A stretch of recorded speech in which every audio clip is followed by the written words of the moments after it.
This video will show you how to translate the content of a link to an external website or resource on the internet into your own chosen language. The first thing you need to do is navigate to this particular address, translate.google.com.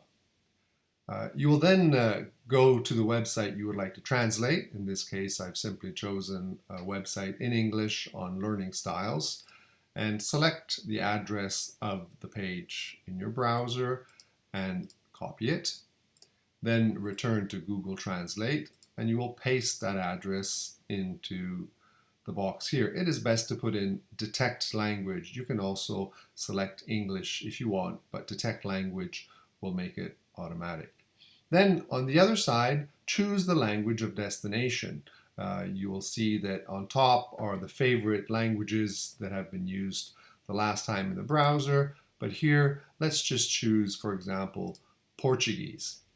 At that point, importantly, you need to click on this particular icon here that will take you to the actual translated page.